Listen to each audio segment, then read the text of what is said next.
We all have them. Those figures who shape us.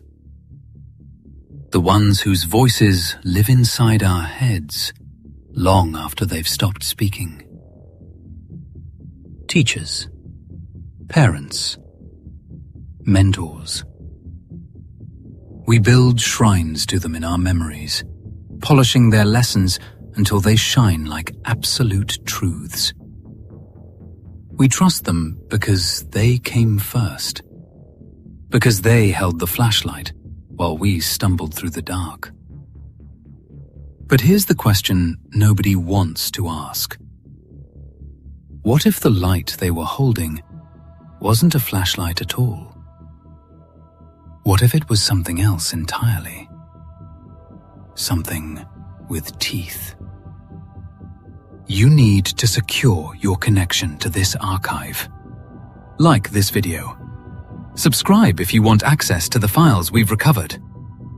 The encryption protocols are failing, and some of these recordings shouldn't exist. Your engagement keeps the channel breathing. Today's file comes from a small-town investigator who thought he knew his mentor. He thought he understood the man who taught him everything. He was wrong about both of those things. Ned Sawyer was my friend, mentor, and a second father. He taught me everything I know. If my own old man taught me to be a proper man, then Ned taught me how to properly enforce the law. He's been retired for well over 2 decades now, yet I still maintained my friendship with him because of how close we had grown while he was still on duty. Until very recently. You can imagine my heartbreak when I heard he had developed dementia. I was grieving as if I lost a parent to the disease, even though both of my parents are in perfect condition for octogenarians. He forgot his blood pressure medicine, fell, hit his head, and everything unraveled. Ned went from a towering figure to a feeble old shell in an instant. Once vibrant and mobile, he became weak and required great assistance to move around at times, seemingly in the blink of an eye. I took it upon myself to take care of the old man, because he's got no one else around these days. His wife's been dead for as long as I've known him, and his kids are all grown now, somewhere off in the city. My kids are all grown now too, so I guess that's why Cassie didn't mind watching over him. Helps with the small-town boredom. In any case, we began visiting him daily and helping him get through his days, whatever may be left of them. The number of times I've nearly broken down upon seeing just how much the man has declined, I cannot count for the life of me. His mind is all over the place. Some days he's almost completely fine. Others, he's completely lost. Some days his memory is intact, and others, it's as good as gone. He confused Cassie for his own daughter, Anne-Marie, too many times to count, and they look nothing alike. It's just heartbreaking watching someone you've admired in this state. But sometimes, I wish he'd just slip away and never return. Some days, I wish I had never met the man. One day, a few months back, I came to check on him and found him reclining in his rocking chair, covered in dirt. He was swaying back and forth, eyes glazed, staring at dead space. He didn't even seem to listen to me speaking to him until I asked how he even got himself so dirty. His head turned sharply to me. His gaze was sharp, just like from his heyday, piercingly so. I was visiting, he said it matter-of-factly, coldly even. He wasn't even looking at me. He was looking through me, that infamous, uncanny stare. I knew he had that look, the one frequently associated with Fyodor Emelianenko. He was a good man, even with how eerie and out of place I felt. I thought this was just his dementia taking over. Visiting who? He never answered, just turned away and kept on rocking back and forth.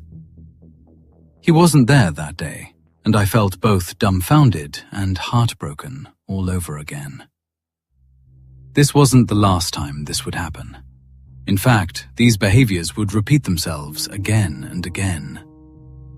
Every now and again, either Cassie or I would find him sitting in his rocking chair, covered in dirt, acting strangely cold. Before long, Cassie stopped visiting, finding Ned too creepy to handle. I didn't force her. The episodes became increasingly frequent. He would shift back and forth between his normal old man behavior and this robotic phase. At some point, I had enough of his lack of cooperation during these episodes, so I started monitoring him. Old habits die hard, I guess. One evening, not too long ago, it finally happened. He got out of his house, moving as good as new. He looked around, suspicious that someone might see him. Thankfully, I learned from the best, remaining unseen. He drove off into the woods. The man hasn't driven his car in ages. I got in mine and followed him as quietly as I could. He made it feel as if he caught me following a few times. But he hasn't. Or so I thought, at least. We were driving for about 40 minutes until he reached his destination. I stayed in the car, observing from a distance. Ned got out of his vehicle and started digging into the forest floor. Bare-handed. Confused and dejected, I sat there, watching my hero, thinking how far the mighty have fallen.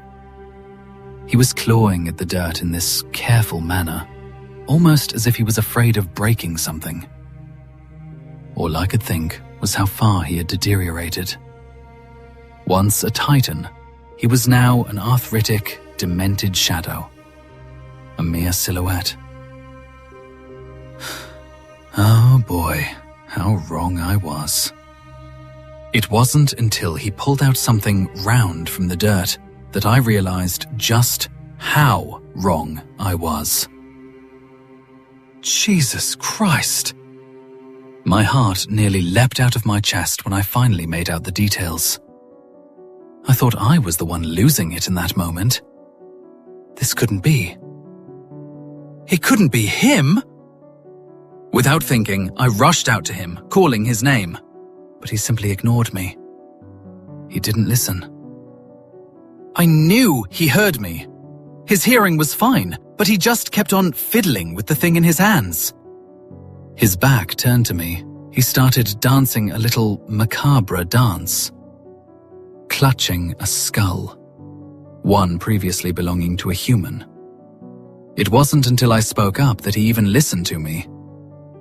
Edward Emil Sawyer, you're under arrest!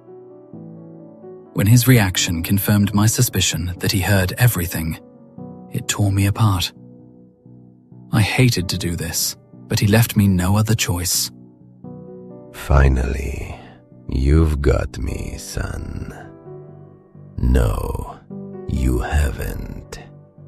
I've got you. Part of it had to be a ruse, and part of it must have been real. He was a seriously ill old man, terminally so. We just didn't know how bad it was. The dementia wasn't as severe as he let on. Ned flashed a fake smile at me, his facial features rigid, almost unnatural. I'd like you to meet Dorothy, my wife. He outstretched his hand before throwing the skull directly in my face and bolting somewhere. I fell down after suffering a cracked eye socket. Dizzy, blurry-eyed, my only hope was that he wouldn't snap and try to finish the job. As old as he was still an ogre of a man, towering way over me and possessing great strength for a man his age. Thankfully, he ran away. I reported the incident, holding back tears. The manhunt was short. He was truly not himself. 36 hours after my report, he was found on his reclining chair, swaying back and forth, a rifle on his lap. He forgot he was wanted. Ned was cooperative when arrested. The trial came shortly after. He confessed to 4 murders, along with 2 counts of desecration of a human corpse over his cannibalistic acts and grave robbing. During his trial, Ned admitted to always being this way. He claimed that for as long as he could remember, he had these intrusive, violent thoughts, which he acted upon 3 times prior to getting married. All 3 times were the result of pent-up frustration and disgust with his victims. Dorothy, however, made him feel like a new man. His children and his family stifled the violent urges. He let go of his second life, focusing on his home life. He became a good father and husband, a respected member of society. But all of that changed when his kids left home, and he was left alone with Dorothy again. In his words, she started getting on his nerves. That's when the diabolical side of him came back, and after years of resistance, he finally let go. After another seemingly harmless spousal argument, he finally snapped. There was a hint of glee in his description of his wife's murder, albeit a faint one. First, I smothered her with a pillow as she was lying in bed that evening, until she stopped resisting and making a sound. I wouldn't let go for a while longer. Once I was satisfied with the result, the stillness of her body and the distant gaze, it aroused me. So I made love to my wife. Unable to stop myself, I've repeated the act over the next few hours, as a loving husband would. The courtroom fell silent, gripped with dread, me among them. Then, once my needs were satisfied by her love, I needed to get rid of the evidence.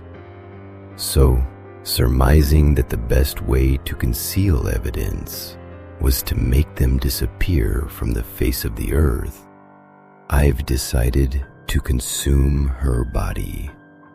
I cut her into small pieces so I could stuff the meat in my fridge to cook and eat it. How sweet and tender her ass turned out roasted in the oven. It took me 9 days to eat the entire body, excluding the bones and guts. These I buried far from sight. At that moment, I felt sick, my stomach twisting in knots, and my face hurting where my eye was injured. The people around me seemed to lose color as he continued his confession. I faintly recall the sound of weeping in the background. At this point, the judge asked him to stop, but he ignored him, continuing with his recollection. Ned's confession dominated the room, and he clearly enjoyed the horror he saw in the eyes of everyone present.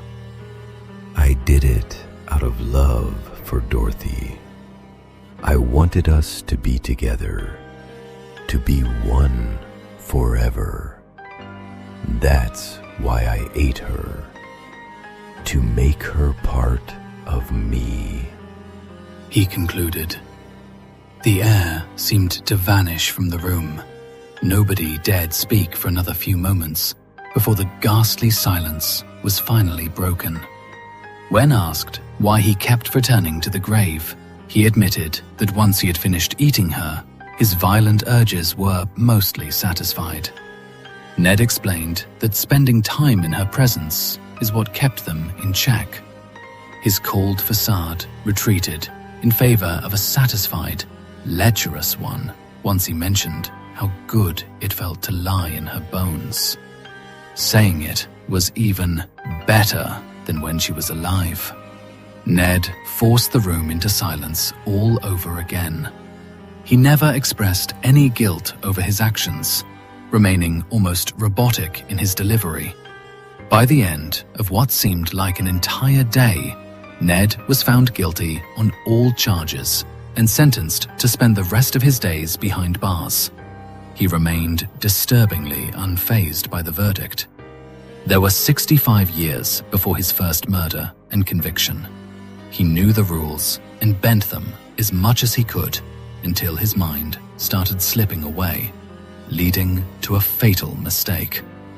In the end, none of it mattered. He knew he was a dead man walking with limited time left. I visited him once after his incarceration, but he hasn't said a word to me the entire time. Ned Sawyer sat across from me, gaze glazed and lost somewhere in the distance, as if there was nothing behind his black eyes. I kept talking and talking, trying to get something out of him, anything, but he wouldn't budge. Once I was fed up and told him I'm about to leave, he finally shifted his gaze to me, through me, sending shivers down my spine. Unblinking, unmoving, barely human, he stared through my head, and with his cold, raspy voice, "Careful.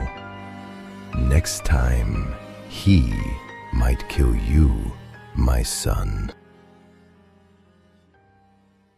Sizing me up, he stood up, casting his massive shadow all over the room as he called a guard to take him back to his cell. In that moment, I felt like I was 20 all over again when I first came across his massive frame. Yet this time, it was draconian and large enough to crush me beneath its gargantuan weight. He shot me one last glance as he was led away. And in that moment, I felt something beyond monstrous, sizing me up to see whether I could fit in its bottomless maw. That little glance felt like a knife penetrating into my heart. That last little glance left me feeling like a slab of meat, naked and powerless before the sheer predatory might of an ancient, nameless evil, masking itself as a feeble old man, until the time to pounce is just right. That evening, Cassandra decided to roast a lamb, my favorite. Ned taught her his special recipe years ago. It's a delicacy. The meat was tender, falling apart beneath the knife, the smell filling the kitchen. I ate in silence for a while before realizing I had finished my plate far too quickly. Without thinking, I helped myself to another portion. As I chewed another piece, I caught myself wondering what a human would taste like roasted like this. The thought passed as quickly as it came, though a pleasant aftertaste lingered in my mouth. Stepping back in the kitchen, my wife noticed my delight, of course. She always noticed when someone enjoyed her cooking. "You're eating fast," she said lightly from across the table, wiping her hands on a towel. "Good sign." I nodded, mouth still full, and cut another piece. The lamb was perfect. Pink at the center, the fat rendered down into a delicate glaze that clung to the fibers of the meat. Ned's recipe had always been like that. Slow heat, patience, the right herbs at the right moment. Culinary magic, as Cassie calls it. "Needs another slice?" she asked. I shook my head, though I had already taken one. My fork lingered above the plate for a moment, before spearing another fragment that had separated from the bone. It was strange. For a moment, just a moment, the flavor seemed unfamiliar. Not unpleasant, just different. richer, perhaps, more complex than I remembered. I chewed thoughtfully. Across the table, Cass watched me with that small, pleased smile cooks wear when their work is appreciated. You like it? Very much, I said. She leaned back against the counter, satisfied. Outside the kitchen window, the evening had already deepened into that heavy violet color that arrives before full night. Somewhere in the distance, a dog barked once, then went quiet. I swallowed the last bite and looked down at the bare bone on my plate. That stray thought drifted back again.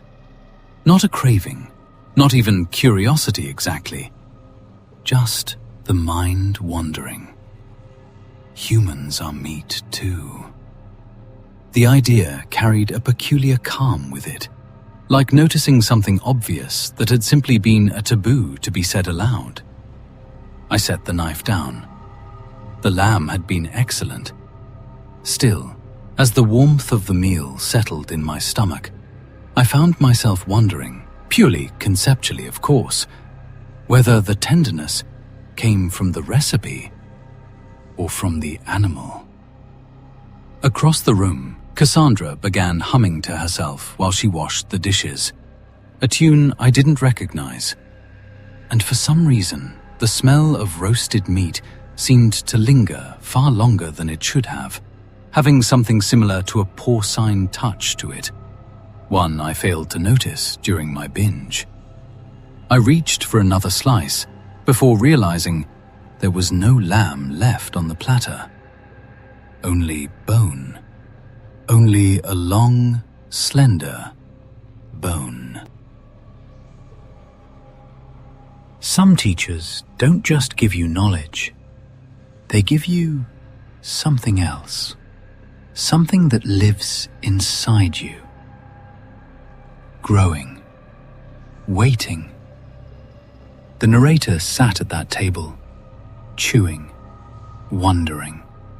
And somewhere in the back of his mind, a door that Ned Sawyer had opened years ago swung wide open. His wife hummed a tune she'd never sung before. The bone on that platter was too long for a lamb. If you were sitting at that table and you noticed the same things he noticed, would you take another bite? Thank you for maintaining your connection to the archive today. You've accessed another file that should have stayed buried. Click the next video on your screen to continue the investigation. There's always another recording, another confession, another door that should stay closed. Keep your history clear.